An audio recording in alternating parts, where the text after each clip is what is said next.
Boa noite! Bem-vindos à quarta Masterclass da pós-graduação em Neurociência da Memória da ON Educação. Lembrando que a Neurociência da Memória são 10 unidades curriculares que são ministradas por professores renomados na área de neurociência e que são apaixonados por ensinar. Hoje, o tema da nossa Masterclass é vínculos que protegem o cérebro, com a nossa querida convidada e professora de Neurociências da Memória, professora Mônica Pita. Professora Mônica Pita é psicóloga e neuropsicóloga, pós-graduada em avaliação psicológica e neuropsicológica pelo Instituto de Psiquiatria da Faculdade de Medicina da USP. É neuropsicóloga no Vigilantes da Memória e, como dito anteriormente, ela é uma das nossas professoras da pós-graduação em Neurociência da Memória, que se inicia em janeiro de 2026. Espero vocês lá. Mônica, boa noite, querida. Boa noite, professora Gi. É um prazer estar aqui, agradeço o convite. É uma honra estar apresentando um pouquinho aí desse curso que está ficando muito especial, né? Que a gente está preparando com muito carinho para a gente falar sobre neurociência da memória, né? Muitos vínculos, né, Mônica? Teremos na Hoje em própria especial. pós-graduação. Com certeza, a gente já vai treinar através da pós, né? Querida Mônica, seja então novamente bem-vinda e fique à Obrigada. vontade, tá bom? Para compartilhar e começar a sua apresentação. Então, a gente vai falar um pouquinho sobre os vínculos, né? E por que que os vínculos são tão importantes para o nosso cérebro. Então, eu queria começar trazendo um caso para vocês do senhor Antônio, né? E aí eu coloquei um nome para esse caso, assim, para a gente trabalhar um pouquinho essa questão das memórias e das narrativas, né? O dia que o senhor Antônio lembrou o pai, né? O senhor Antônio é um paciente que vem comigo há alguns meses já, ele tem 82 anos, ele já tem o diagnóstico de Alzheimer, ele está em acompanhamento em reabilitação neuropsicológica comigo, e ele sempre chega na sessão falando que ele nunca consegue lembrar de nada que é importante. E isso deixa ele muito chateado, né? Então, assim, ele fica mais contido, ele ficava mais contido, mais desconfiado, falava pouco, às vezes pedia para o acompanhante, né? Às vezes era filho, às vezes era nora, entrar com ele na sessão para ajudar a lembrá-lo de alguma coisa, sempre muito fechado. E ele achava que o que era importante ele não conseguia trazer para as nossas conversas, para as nossas sessões. Aí um dia, né, eu pedi para a família que lembrasse ele do que a gente tinha combinado em sessão, que era de trazer um objeto dele que ele escolhesse, qualquer objeto da casa. Ele chegou para a semana seguinte e não trouxe o objeto, né? E nós conversamos, eu não cobrei ele no primeiro momento do objeto, mas no meio da sessão eu chamei a Nora para entrar para a sessão, porque eu tinha visto que ela tinha chegado com uma sacola, e ela entrou na sala, né, junto com o seu Antônio, e aí ela tirou um chapéu de palha, né, bem gasto, bem velho o chapéu de palha, e eu peguei o chapéu e coloquei nas mãos, né, na frente do seu Antônio, né? E aí ela falou assim: era do avô do meu marido, esse chapéu. E ele parou, olhou o chapéu, ele passava a mão, sentia, aí ele falou: esse cheiro me lembra que meu pai me ensinou a assobiar. Assim, ele não, ele, foi as coisas que ele foi trazendo de primeiro momento, né? Esse chapéu só saía da cabeça do meu pai quando ele sentava com a gente para almoçar. E ele só podia fazer isso aos domingos, que eram os dias da missa. E eu lembro muito do meu pai que eu ajudava a recolher lenha. E nisso, durante a sessão, ele foi descrevendo o cheiro da comida e do fogão a lenha da comida que a mãe preparava. Ele foi descrevendo um pouco da casa onde eles moravam, do quanto ele aprendeu com o pai, do quanto era difícil aquela época, das voltas aos domingos da igreja, onde ele cantarolava e assoviava, né, o que ele tinha aprendido com o pai. E aí, no final, ele ficou, que engraçado, doutora. Eu achei que eu tinha perdido meu pai de novo, mas acho que ele estava aqui, né, quietinho, esperando para eu lembrar dele. Nessa hora eu olhei para a Nora, né, uma moça assim, que estava com lágrimas escorrendo e eu também não consegui me conter e comecei a também ficar muito emocionada. Quem me conhece sabe que eu vou e entro realmente, né, na história de vida dos pacientes e, e ele ficou pensativo, né? A partir daquele dia, o seu Antônio chegava muito mais leve, muito mais animado para as sessões, né? E aí me fez pensar um pouquinho, por isso que eu quis trazer esse exemplo, assim, esse caso clínico já como primeiro exemplo, né? Para a gente falar que assim a memória autobiográfica, né, é carregada de muito afeto, de muita emoção, abriu uma porta que nenhuma outra tarefa cognitiva mais estruturada havia conseguido abrir até então, né? Eu tinha proposto coisas, inclusive ecológicas, mas que tinham sentido para ele, mas que ele não conseguia, porque ele estava muito preocupado com os erros e o quanto ele não seria capaz de lembrar, né? E a partir de então a gente conseguiu criar esse vínculo, né? E a gente começou a desenvolver um trabalho muito mais efetivo, né?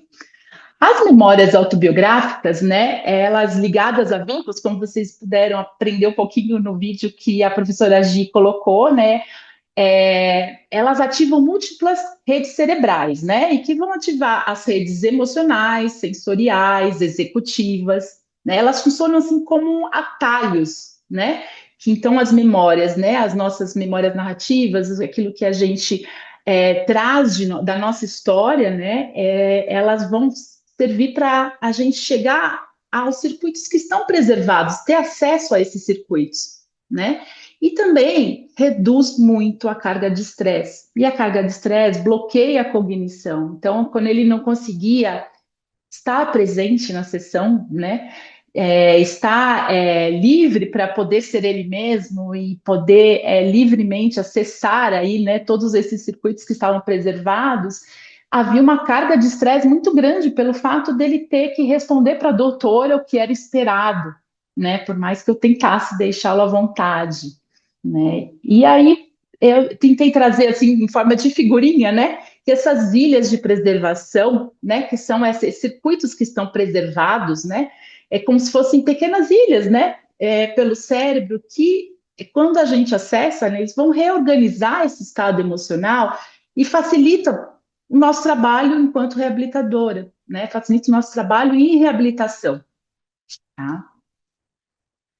A neurociência do afeto, né? Deixa eu só, porque eu tô com a fotinho de todo mundo bem em cima do texto. Vamos lá. Neurociência do afeto, o que que ela traz, né? O que que ela fala para a gente, né? Que as relações seguras, elas vão ativar esses sistemas de neuroplasticidade de plasticidade que vão fortalecer os circuitos de memória e vão regular o estresse, né? Elas vão aumentar a capacidade do cérebro de aprender, de se adaptar e de se proteger ao longo da vida. Eles vão moldar, reorganizar e sustentar o funcionamento cerebral, né? Aí, a partir disso, e isso assim vem muito da fala da professora Gi, né, no vídeo, e aí eu pedi para a inteligência artificial criar, assim, né, a partir dessa, né, vamos pensar num cérebro que tenha numa imagem de cérebro, né, com relações seguras, né, com neuroplasticidade, com capacidade de estar aprendendo ao longo da vida, né, com capacidade de se moldar, de se reorganizar, né? Então, eu achei tão bonito que ele traz essa imagem aí de plantas, né, nascendo de vida, crescendo, né, dentro de um cérebro muito vivo e muito protetor, né? Dar seguimento. que eu não estou conseguindo aqui.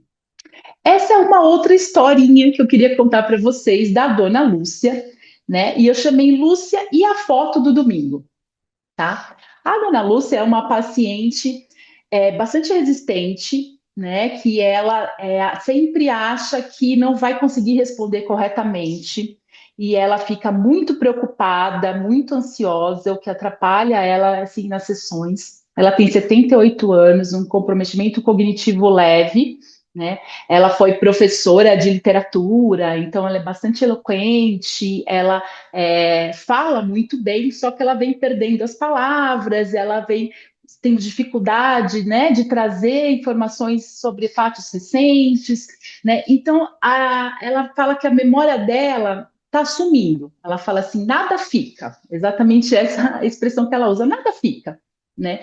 As atividades que eu ia propondo para ela, eu percebi que estavam cada vez mais gerando ansiedade. E a filha sempre falava isso para as filhas, né? Ela tem 3 filhas. As filhas sempre falavam isso para mim, né?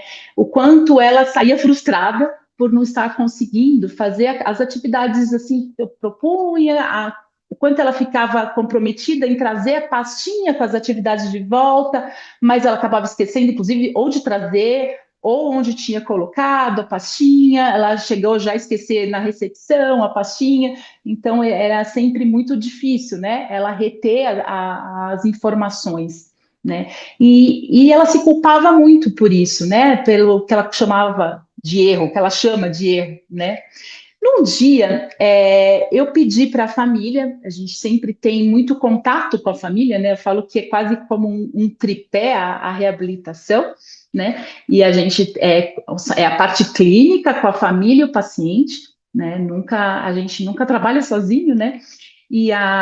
Então, um dia em contato com a família, eu pedi que eles me mandassem algumas fotos, né, durante a semana, nos dias posteriores da sessão, ou no final de semana, de alguma atividade que ela tivesse participado, ou algum passeio que eles tivessem feito, não estava sendo nada especial, e eles começaram a me mandar algumas fotos, até que teve uma foto, eu não pude reproduzir aqui, mas a inteligência artificial me ajudou novamente, né?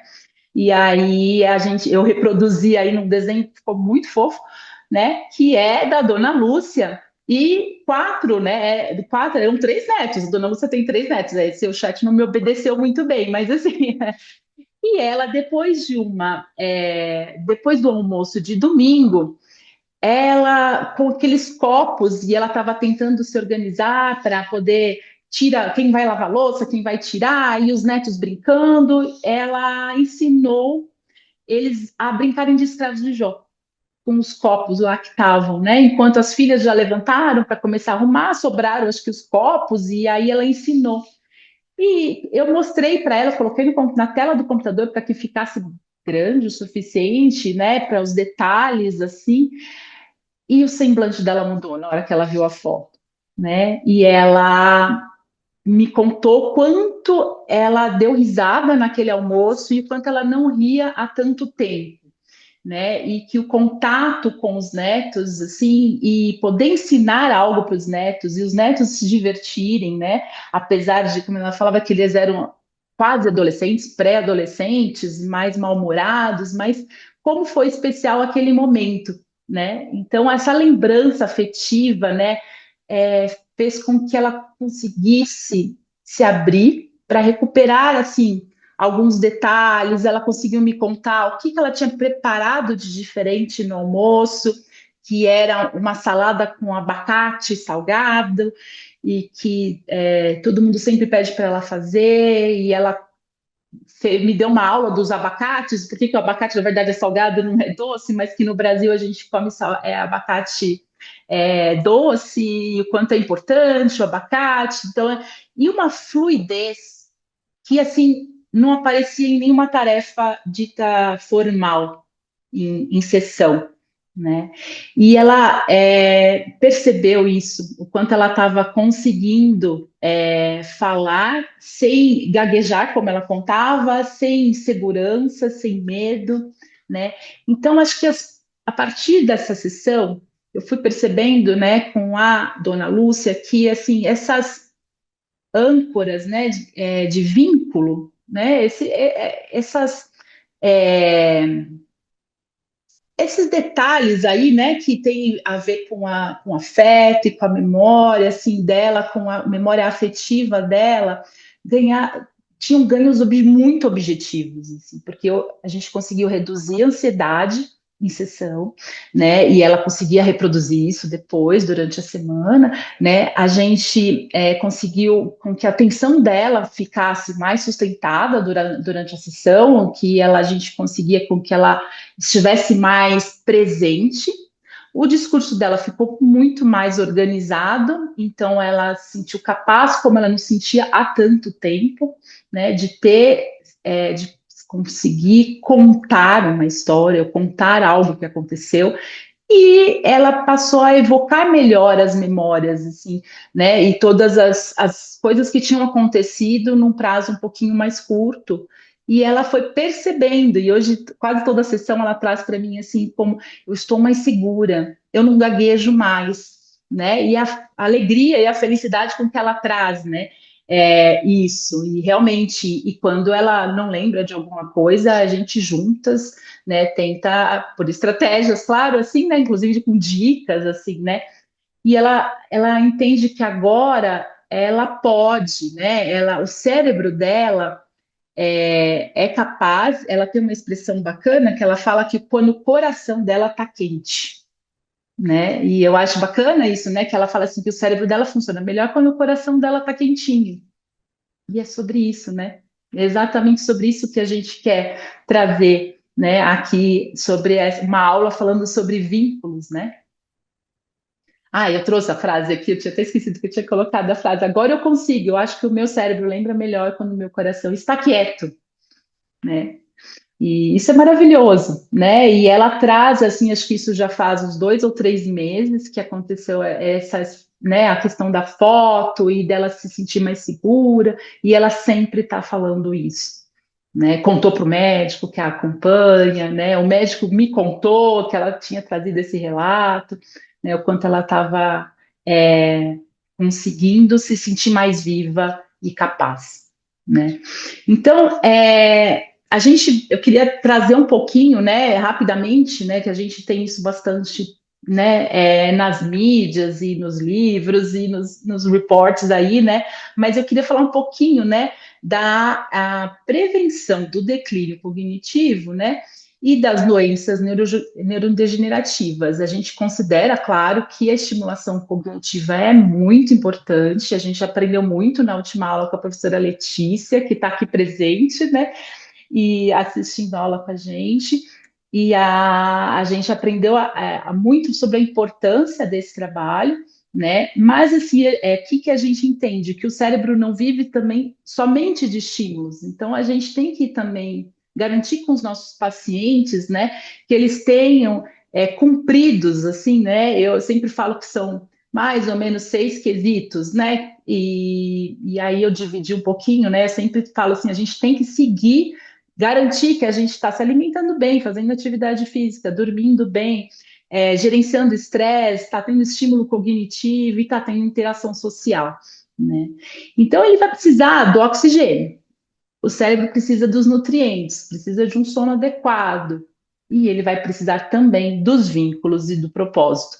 E quando eu, assim, a primeira sessão, né, com a família e com o paciente, eu sempre falo que isso vem em equilíbrio, não é que precisa melhor mais do sono do que dos vínculos, ou mais da interação social do que o estímulo cognitivo, não. Todos têm a mesma importância, o mesmo peso. Então a gente precisa falar de estilo de vida com os nossos pacientes e a gente em sessão, né, em acompanhamento com esses pacientes, a gente tem que garantir sempre, né, que eles vão estar seguindo. Aí eu trouxe o relatório da Lancet, né, de 2024, que a gente tem ouvido cada vez mais falando, que ele traz assim os 14 riscos aí modificáveis, né? Isso é uma ótima notícia, porque a gente tem 3, 4, acho que a professora Giz pode me corrigir, né? Os não modificáveis, né? Que é o sexo, idade, né? A educação de infância, mas assim, a gente tem 14 riscos modificáveis, e isso me fez pensar bastante, assim, né? Assim, porque Se a gente tem 14 riscos que são modificáveis, né? Então quer dizer que a gente pode é, reescrever essa história, a gente pode fazer diferente, né? Com a gente, com a nossa família, com os nossos pacientes, né? Nesse relatório, eles trazem que assim, 40% dos casos de demência poderiam ser evitados, né? Então, essa assim, 40% é quase metade das histórias, né? Quase metade dessas histórias de esquecimento, né? Poderiam ser reescritas, né? Poderiam ter uma trajetória diferente, um processo diferente aí, né? Então, eu trouxe a capa da Lancet, mas aí eu trouxe, não sei se vocês já conhecem, mas a UFSCar fez aí uma que eu achei fofíssimo, mas é porque tem a Mônica, que é uma querida, né? E aí, assim, é muito bonitinha essa cartilha que ela fala exatamente sobre os fatores de risco, né? Eu deixei o link aí, depois vocês podem baixar gratuitamente, imprimir, utilizar, entregar para os pacientes, que é muito interessante. E aí ela fala desses fatores de riscos, assim, e vai falando depois na cartilha um por um, né? E aí, sobre os riscos modificáveis, né? Então, eu trouxe a Moniquinha lá, tá tentando fazer uma atividade física, e a Magali lá, sobre a obesidade, né? Sobre a questão da nutrição, né? Quem me conhece sabe que eu sou mais Magali do que a Mônica, apesar de ser Mônica, né? Mas, enfim, né? Assim, movimento, né? Que é a atividade física, né? Movimento, ele vai ser o tradutor da vitalidade do cérebro, né? Por que que ele é tão importante, né? A gente garantir uma atividade física regular, né? Porque é como se ele tá tudo bem, né? Com a função, todas as funções cerebrais, assim a gente então é capaz de se movimentar, de ter motivação para se movimentar, né? Nutrição serão os nutrientes que vão construir as nossas sinapses. Então, é comida de verdade que a gente tem que garantir, não é suplementação, e essa é uma outra discussão muito grande em voga aí, mas a comida de verdade, garantir que se a gente esteja se alimentando, e aí a gente pode depois numa próxima conversa, né, pensar junto aí, nós temos Nutri na equipe também, né, que deve vir aí para poder dar aula para vocês, falando um pouco do que é comida de verdade, né, de quais são as comidas, quais são os alimentos mais protetores do nosso cérebro, né? Sono de qualidade, essa é uma outra questão que toda sessão, com todo paciente, eu dou um jeito de questionar e de entender como que tá, porque é fundamental, é só a gente mesmo passar uma noite sem dormir, a gente entende o quanto faz falta e quanto a gente não recupera mais, né? E é na hora que o nosso cérebro vai fazer toda uma limpeza, né? Então é fundamental que a gente garanta esse sono, porque é a hora que a gente vai aprender, consolidar memórias, né? É a hora que o cérebro mais trabalha. Eu sempre brinco com eles, assim, a gente não pode brincar com isso, com o sono. Eu durmo só 4 horas, a vida inteira foi assim, tá tudo bem, né? E é um grande risco aí, não só para a cognição, mas a saúde, né? Como um todo. Educação, desculpa, tratar, né? O humor, depressão, ansiedade, né? Tristezas, luto, sintomas cardiovasculares, aí o report traz sobre diabetes, colesterol, hipertensão, né? Então, como a gente precisa ter esses sintomas todos tratados, né? E são riscos modificáveis. Educação, aprender sempre, né? E essa eu sempre trago para os pacientes e para os familiares, assim, aprender sobre tudo. Então, não é aquela educação formal, então eu me formei no ensino médio, não tenho ensino superior, estou fadado a ter um comprometimento cognitivo. Não, né? A gente pode aprender. Eu tenho pacientes de quase 90 anos aprendendo francês, por exemplo, que eu acho assim chiquérrimo, maravilhoso, e quem me dera chegar lá, né? Então é aprender sempre. Aprender pode ser um crochê, pode ser um tricô, pode ser fazer uma cerâmica, né? Aprender a desenhar, aprender a tai chi chuan, né? É aprender sempre, né? Cuidar da audição e da visão, se a gente não percebe o mundo, né? Se a gente não consegue perceber o mundo, a gente vai ficando alheio e aí o cérebro vai deixando de ser estimulado e a gente não tem memória e não tem história para contar, né?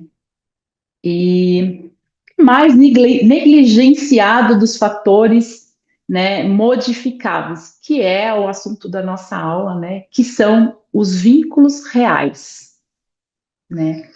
Então, assim, o que que a gente entende, né, por vínculos reais, né?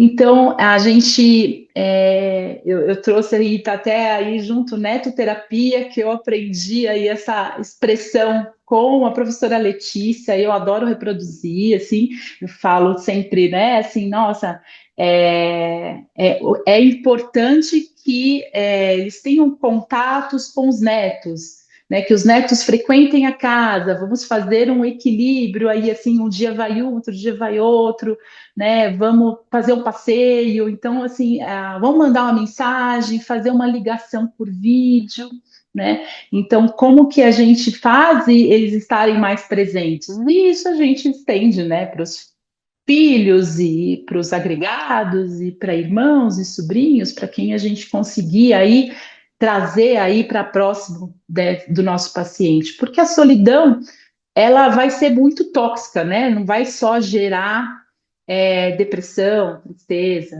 né? Um luto, assim, né? Mas ela é venenosa para os neurônios, né? E os vínculos, ele pode ser, né? Deve ser um treino. Ele é um treino silencioso que a gente não considera, né? Não entende no momento como se fosse algo tão efetivo cognitivamente, mas é um treino que estimula o nosso cérebro o tempo todo, né? E gerencia o nosso estresse, né? Então, o contato com as outras pessoas, aprender junto com outras pessoas, conversar com outras pessoas, né? Eu tenho uma paciente que ela fala: eu converso atravessando a rua, eu converso com os caixas de padaria, de supermercado, né? Porque em casa meu marido não me dá nem bom dia. Então eu saio para a rua e saio conversando com todo mundo. Eu tenho uma grande facilidade em fazer amizade. Ela foi arranjando aí um jeito de poder estar em contato, aí não se sentir tão sozinha, né? Porque a gente entende, né, que tem o sofrimento emocional, né? E no idoso, principalmente, né? E os transtornos mentais não são todos os transtornos mentais, mas acho que a gente pode dizer quase que 90% dos transtornos mentais tendem a levar ao isolamento social, né? Então a gente acaba desconsiderando, né, essa importância aí dos vínculos, né? Então o idoso passa a semana sozinho dentro de casa, às vezes a gente não liga e às vezes não dá tempo, né, de dar alguma atenção ou de checar se está tudo bem ou de levar para dar uma volta, para tomar um café ou para descer para tomar um sol, né, no prédio, né? O que acaba acontecendo, né? O que a gente chama de, na psicologia, né, do ciclo de evitação, né? Eles estão com pouca energia, né? Então, mais apáticos, por vários motivos, né? Às vezes essa apatia é até por conta de alguma medicação que está tomando, né? Ou alguma questão mais emocional, mas eles estão se sentindo com pouca energia. E aí ele acaba cancelando as saídas, ou encontro com os amigos, né? Vamos, né, para o encontro mensal de jogar cartas, né, na casa de uma amiga, assim, ai, hoje eu não vou, hoje eu não estou bem, e aí começa a cancelar esses encontros, esses passeios, que preguiça, até me trocar, não tenho roupa para ir, né? Então acaba não indo e os amigos passam a deixar de chamar isso familiar também, né? A filha, os filhos de tanto às vezes chamam, vamos comer pizza, vamos tomar café, vem almoçar em casa, e o idoso sempre negando, né? Então as pessoas vão desistindo, né? E seguindo essa ideia do ciclo, né? E aí o idoso se percebe muito sozinho e muito isolado, né? E quando ele se percebe, né, depois de todos esses passos anteriores, ele já não vai vendo mais sentido nas amizades, né? Mas por que que eu vou? Ele também não me liga, né? Por que que eu vou fazer todo esse esforço? Provavelmente nem vai dar certo. Eu não vou convidar, porque pode ser que não venha.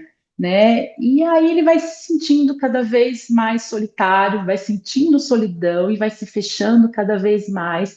E aí volta para a energia que vai sendo drenada, né? E fica nesse ciclo.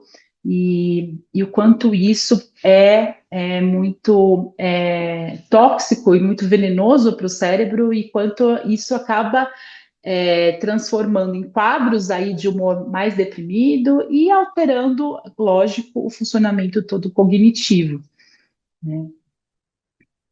Opa, peraí, que eu tenho aqui. Aí eu queria trazer, quer parar para alguma pergunta, professora Giz? Ou a gente segue? Não pode seguir, Mônica. Beleza. Aí eu queria compartilhar um outro caso que eu chamei da A Festa, né? Que é da senhora Aya, ela tem 87 anos, super funcional, mora sozinha, dirige do clube para casa, para o supermercado, né? E aí ela tem uma relação muito positiva com a filha, que mora no mesmo prédio que ela mora sozinha, a filha mora sozinha, né? Mas eu entendi que ela confia e se sente muito segura na relação com essa filha, então eu tenho trazido bastante a filha para estar participando e para estar entendendo, né? Isso para poder me ajudar durante a semana com as atividades com ela. E aí ela também tinha muita dificuldade de me contar as coisas que tinham acontecido, por exemplo, por que ela não conseguia fazer a atividade, ou por que se ela teve alguma dificuldade durante a semana, né? Quando ela esquecia alguma coisa mais específica tinha acontecido, ela não conseguia me contar e me vinham as palavras e ela ficava muito ansiosa e nervosa e, e a gente não conseguia construir juntas estratégias que pudessem ajudá-la nessas demandas, né? E, e aí a gente tentou trazer a filha para junto da sessão, e não para a filha dar as respostas, mas para que ela se sentisse mais segura com a filha. Então a gente montou toda uma outra, assim, um outro horário de sessão onde a filha pudesse sair do trabalho, pudesse estar presente, né? E durante algumas semanas a filha esteve junto na sessão e fez com que ela se sentisse mais segura para poder falar, para poder contar, para poder participar, para poder fazer atividades. A gente sempre quebrava o gelo um pouquinho, né, da sessão com algum jogo, e então elas jogavam juntas e eu ia mediando, e aí elas, nossa, como que é o nome? Eu quero comprar, porque a gente quer fazer em casa, então elas começaram a se aproximar mais disso, e a filha ia podendo entender um pouquinho, né, quais as técnicas que ela podia usar com a mãe, porque ela tinha muito um comportamento de você já contou, ou vocês não se lembram, né? O que a gente fez ontem, né? E aí a partir de uma sessão onde ela reconstruiu uma história, né? Por isso que eu chamei da festa, né? De uma história de um almoço que ela viveu com essa filha, assim, né? Onde ela conheceu amigos, a filha levou ela para um aniversário, para um almoço de aniversário, e era dos filhos de um casal amigo deles, e o quanto ela se sentiu acolhida pelos jovens que estavam na festa, parece que era uma família, eram todos jovens, amigos, e ela se sentiu muito, muito acolhida, e ela foi conseguindo contar para mim, ela não lembrava do aniversariante, ela não lembrava do tema da festa, não lembrava muitas coisas, mais ou menos a idade da criança, mas ela lembrava que uma amiga da filha perguntou para ela como que ela conseguia ficar com aquela pele tão impecável, né, aos 87 anos. Como que você tem essa pele sem manchas, né, lisinha, né? E o quanto ela se sentiu importante em poder compartilhar, que ela não tomava sol, nunca tomou sol, que ela sempre usou os produtos da Avon e depois da Natura, uma coisa assim, né? Então, como ela se conseguiu estar presente numa conversa, né? Numa troca de conversa, né? E em outro momento ela foi ao banheiro desse salão de festas, desse restaurante, e tinha uma mãe trocando a fralda de um bebê, e ela ajudou essa mãe, né? E a segurar o bebê, distrair o bebê enquanto trocava lá no meio do salão, e o quanto ela se sentiu importante. E ela conseguiu trazer para mim essas informações sobre essa festa de aniversário, né? E aí isso trouxe para ela um sentido, assim, eu fui percebendo que ela precisava se sentir importante, ter algo a contribuir, ter algo a trazer,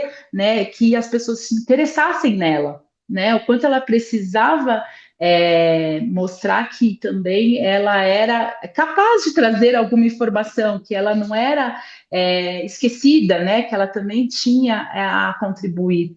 E acho que essa foi aí o nosso, né, a nossa âncora, né, porque a partir de então ela traz, né, ela traz um pouco das histórias que ela vai vivendo e ela está muito mais engajada, né, durante a sessão e durante as atividades, né, com esse senso de propósito.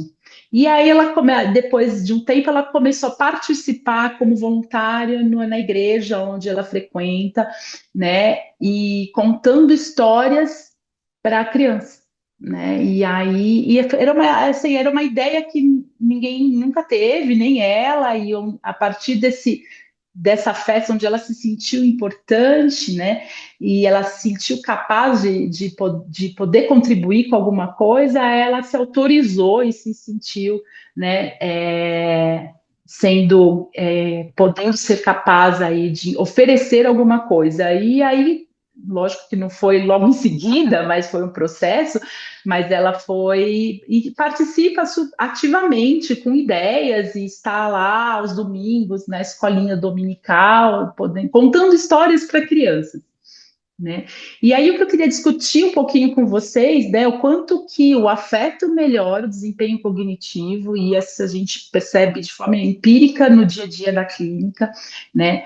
O quanto o vínculo terapêutico, né, do reabilitador, do terapeuta, né, é muito importante para regular a ansiedade nos momentos, e não é não só quando o paciente chega a primeira vez, mas vão ter dias que ele não vai chegar bem, e como é importante que a gente considere, né, esse vínculo e a gente saiba acalmar o paciente, assim, né? Vamos respirar. Muitas vezes, quando eu já percebo que o paciente chega muito ansioso, assim, vamos respirar, eu falo, né? Então, eu ensino algumas técnicas, depende do paciente, né?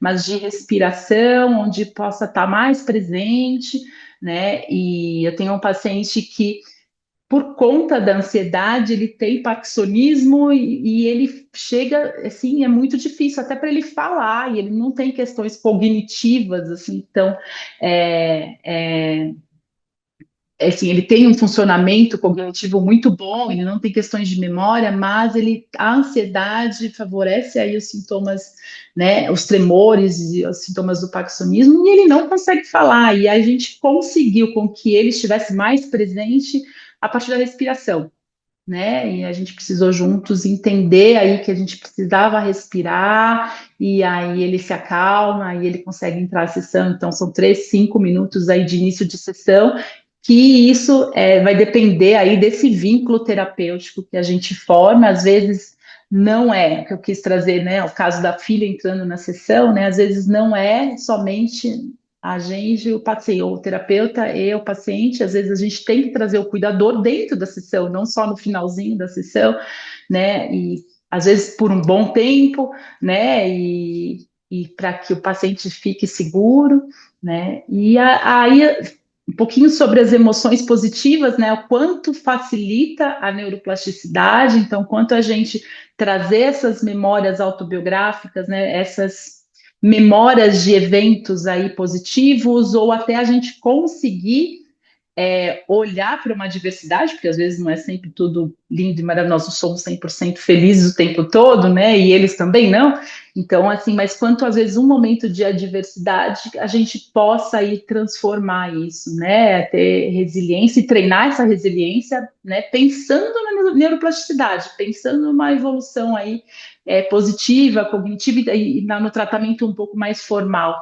né? E o que é fundamental, e assim, eu sempre entendi muito, de forma muito importante, e a professora Letícia trouxe sempre isso muito para mim, trazer a família como extensão da intervenção, né? Isso faz muita diferença, assim, né? Quando a gente tem esse tripé assim garantido, né? Que é a parte clínica, que eu falo também que não somos só nós como reabilitadores, né? Mas a gente tem sempre o médico que acompanha junto, o neurologista, o geriatra, ou às vezes o psiquiatra, às vezes os três juntos, né? Às vezes é um ginecologista que acompanha, que mandou para gente, né? E assim, mas como a gente ter esse trabalho junto, né? Com o clínico e com a família, né? E faz parte aí dessa intervenção como um todo, né?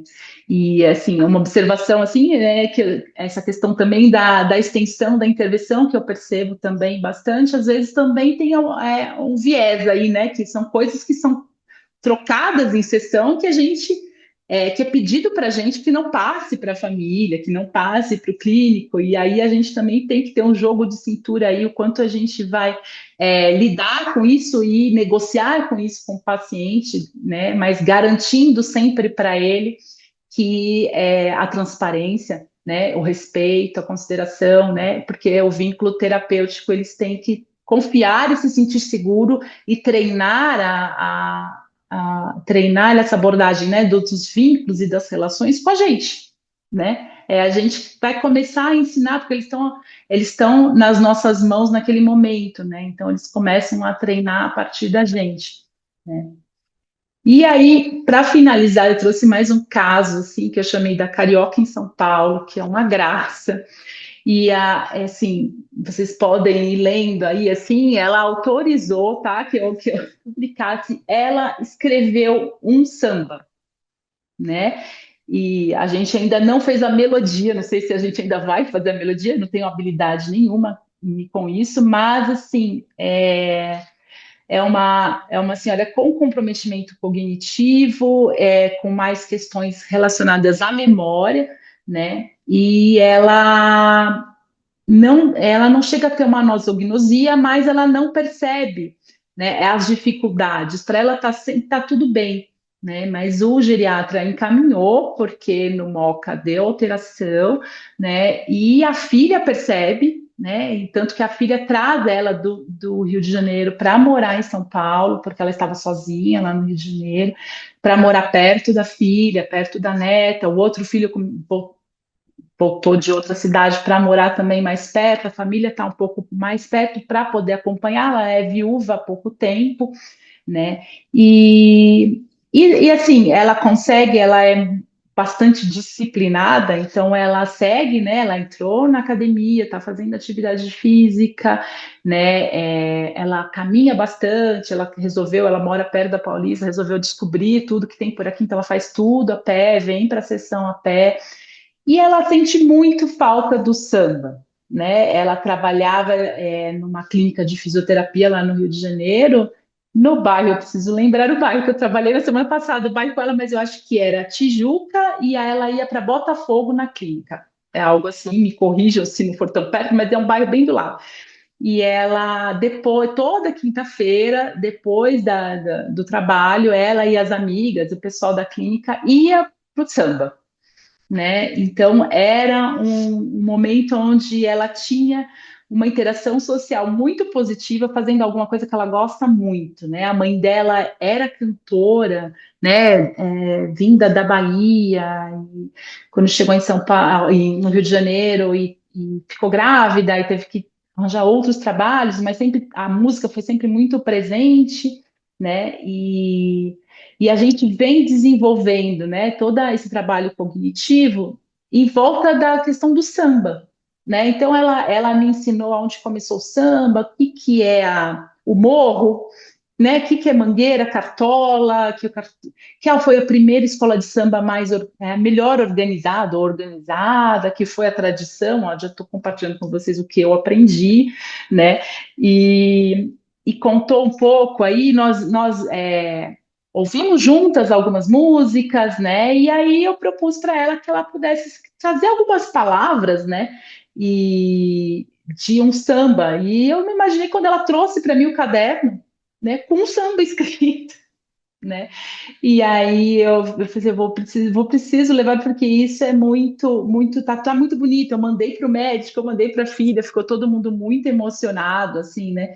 De ver essa produção e a gente conseguiu esse canal aí, assim, a partir desse vínculo, assim, e a partir de um tema que é muito importante para ela, né? Que é a questão das raízes dela, né? Da história de vida dela, né, que é o samba, que é uma coisa bem de Rio de Janeiro, né, e que por mais que ela tente achar aqui em São Paulo, ela fala para mim na Vila Madalena, tais lugares, mas não é a mesma coisa que o samba do Rio de Janeiro, né, mas ela tem se sentido mais segura e mais confiante, né, inclusive para falar das dificuldades dela, né? Então eu acho que foi assim um ganho bem interessante, bem bacana, assim, né? Quando ela começa a se sentir à vontade e para perceber e para trazer para mim, né? O quanto ela não lembra às vezes de um caminho, se perde,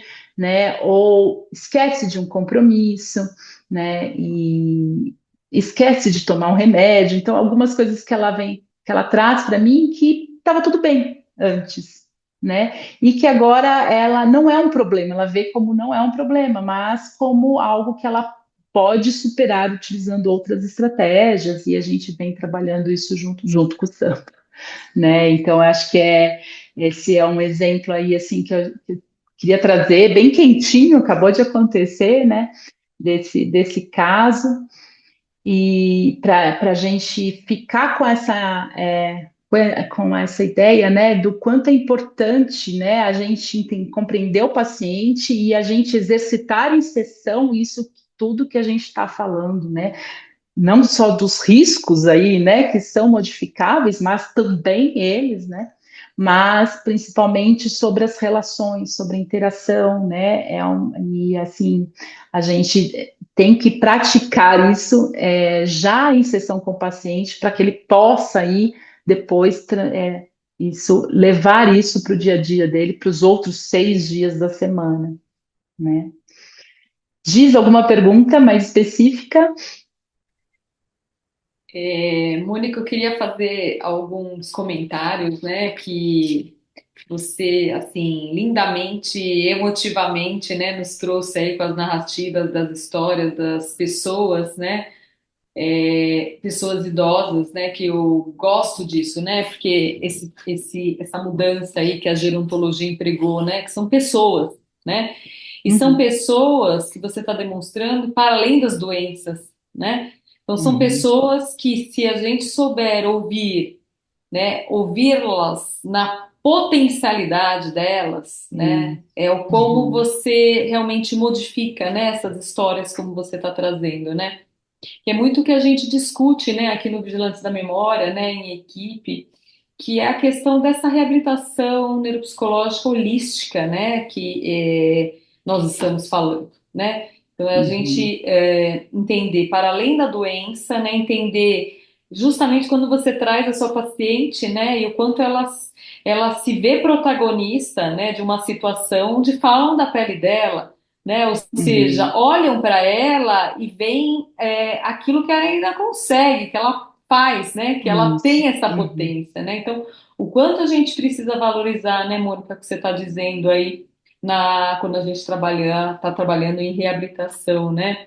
Então, que você falou também lindamente aí, para além, né, das tarefas, para além do treino, né? Que uhum, é olhar isso mesmo, né? E o quanto esses vínculos são importantes, como, né, nós que trabalhamos com pessoas, né, com algum transtorno quando- neurocognitivo, precisamos uhum, entender que nós não temos uma pessoa somente, né, como paciente. Nós temos realmente uma família, né, uma comunidade, né, como é importante uhum, trazer, como você falou, né, trazer essa família, essa comunidade para os nossos consultórios, né, ou então até mesmo a gente uhum, ir até essa comunidade, né, reforçar sim, esses laços afetivos tão importante, né, para a questão aí sim, dessas relações seguras, né? que hoje a neurociência, né, traz muito brilhantemente, né, esses sistemas de neuroplasticidade, né, que pelo próprio vínculo regulam o estresse, fortalecem os circuitos de memória, né, porque você está sendo validado, você está sendo ouvido, né, Mônica? Então acho que são pontos Não. assim estratégicos, né, que você Uhum. traz aí e que é o diferencial também, né, da nossa pós-graduação, né, de neurociência da memória, né? Que é para além dessas tarefas, né? Porque hoje a gente fica muito triste, né, quando os profissionais nos procuram perguntando: você tem um livrinho aí, um caderninho que eu posso usar com o meu idoso, né? Ok, pode usar, né, com Uhum. atividades, mas a gente não está falando somente disso, né, na reabilitação É. neuropsicológica, né? Outro dia eu passei por uma banca de jornal e tinha uma faixinha na banca, palavras cruzadas contra o Alzheimer, algo assim, né? Uhum. E eu falei, olha só, né?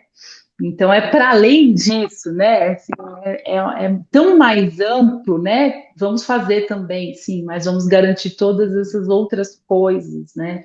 E acho que a família, o médico, né? Eles depositam na gente, né? Na reabilitadora, assim, muita confiança nesse processo, porque a gente está eles percebem esse vínculo construído, eles percebem, né, esse canal e vão percebendo respostas, né, positivas, né, e porque a gente vai garantindo de uma forma mais ampla, né, a gente não está fazendo a palavra cruzada, o sudoku, o treino cognitivo, não Uhum. dá para ficar somente nisso, né? Quantas vezes acontece da gente não conseguir entrar na atividade cognitiva específica numa sessão, porque o paciente chega, né, muito ansioso, muito chateado, né, ou com sono, que não dormiu a noite, como que a gente vai treinar a memória se o paciente não conseguiu dormir a noite inteira, né? Então, como a gente também ter essa maleabilidade aí, né,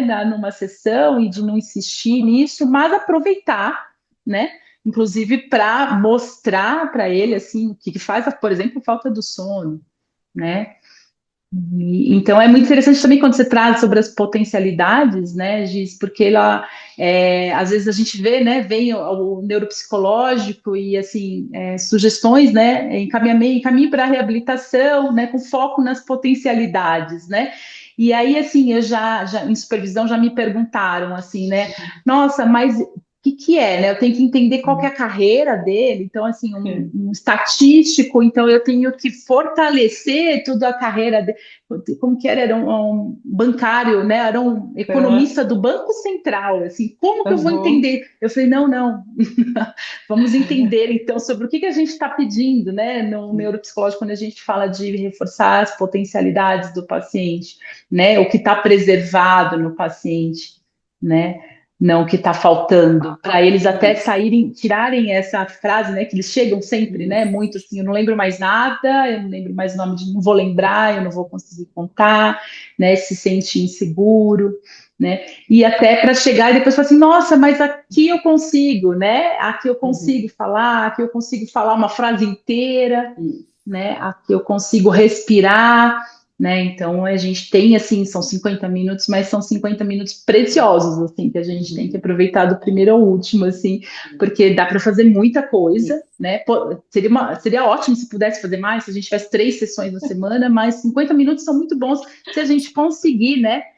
Ter a família Uhum. junto, ter o clínico junto e garantir todos aqueles outros fatores estejam em equilíbrio, né? Não, e quanto é importante, né, Mônica, quando você fala, puxa, eu trouxe a filha, né?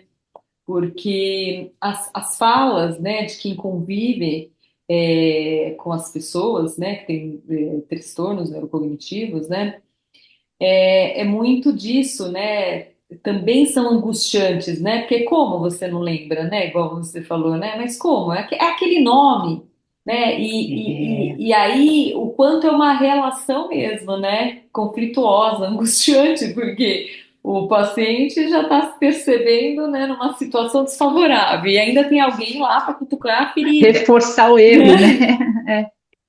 E ao mesmo tempo, nós, como profissionais, temos que entender que, peraí, são duas pessoas, né? Realmente, uma está Sim, angustiada, mas até que ponto a outra também não está, né? Então, aquela, sim, aquela filha, né, que tenta tirar uma memória da mãe, né, também está angustiada, porque ela também é uma Hum. pessoa, né, Mônica?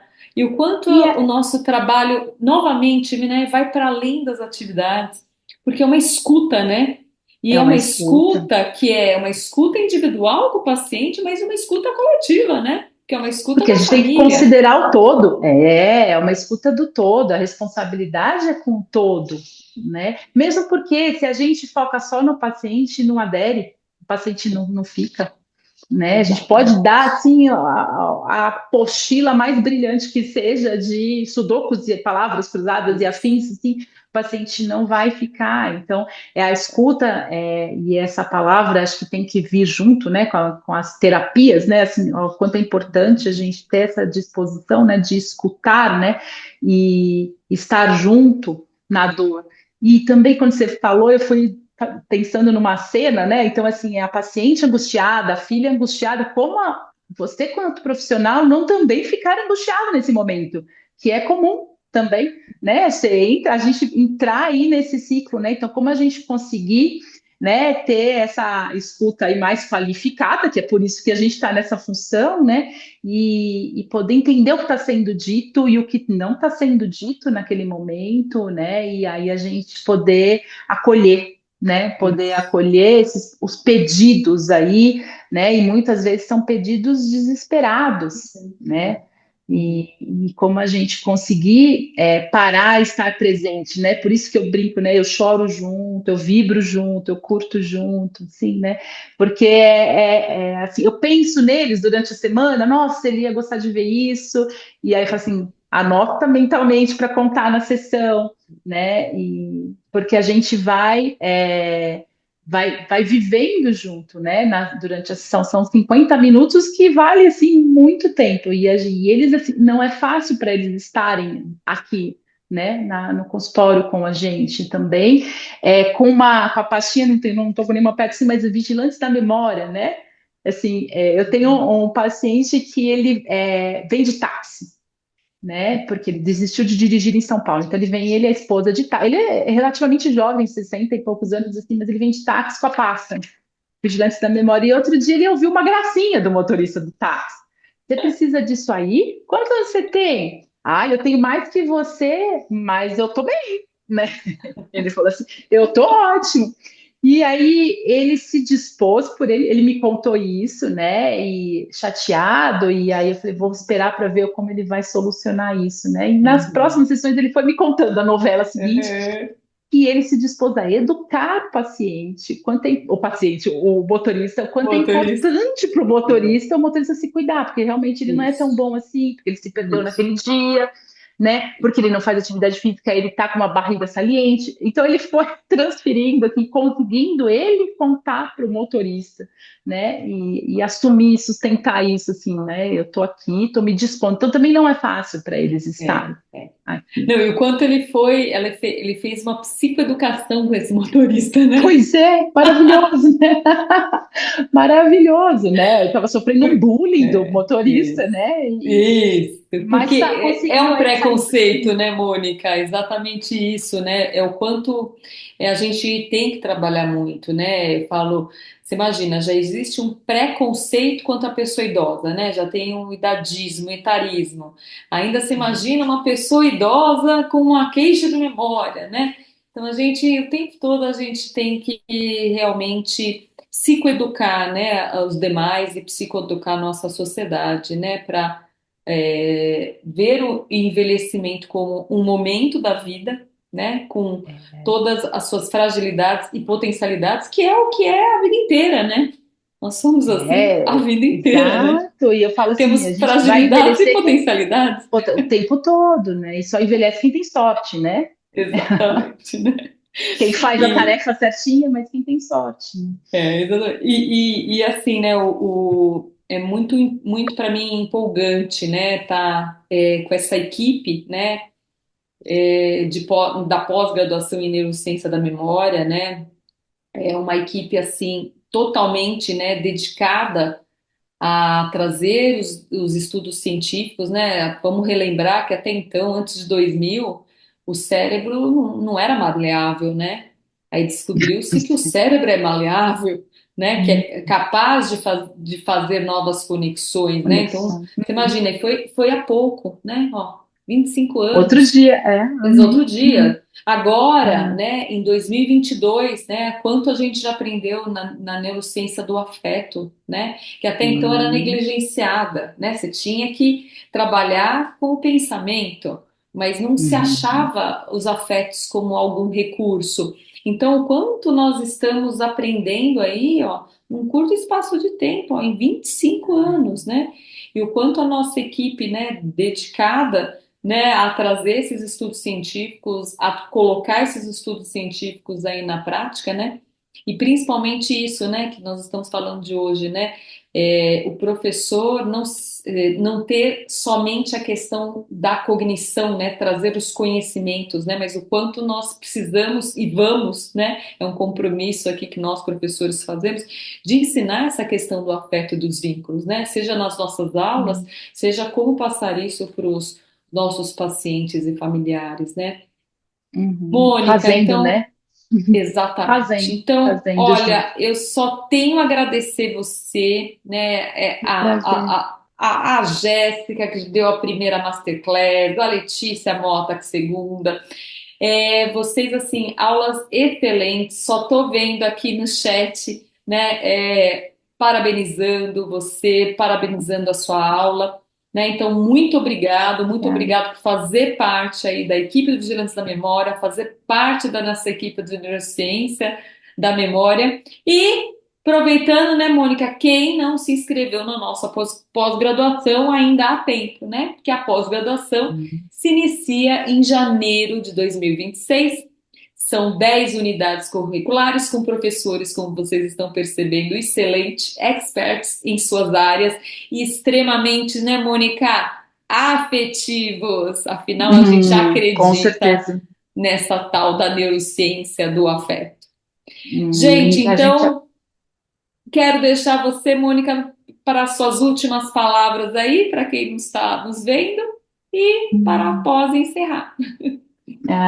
Eu agradeço o convite, foi um grande prazer aí compartilhar um pouquinho aí da minha prática, trazer um pouquinho os casos clínicos que eu queria trazer um monte, gente, assim, eu tive que ir me segurando e cortando, né? Ontem a Giz falou assim, tá tudo pronto, eu falei, tô cortando slide, né? E porque é muita coisa, mas a gente vai continuar falando sobre isso nas aulas da pós, né? E vai continuar compartilhando e entendendo as melhores práticas, como a gente faz, sempre baseado em evidências, né? Sempre assim, né? Entendendo o que a gente está trabalhando, o que a gente está oferecendo, né? E principalmente praticando aí, igual a gente está hoje, assim, né? O que a gente acredita, né? Que são os vínculos aí de qualidades e os vínculos afetivos. Obrigada, obrigada por todo mundo que ficou esse tempo todo com a gente. Foi um prazer. Nós que Obrigada aí pelos agradecemos, comentários. Mônica. E quero lembrá-los que a nossa última masterclass, antes de iniciar a nossa pós-graduação em Neurociência da Memória, em janeiro de 2026, é sobre o tema O Cérebro que Reaprende.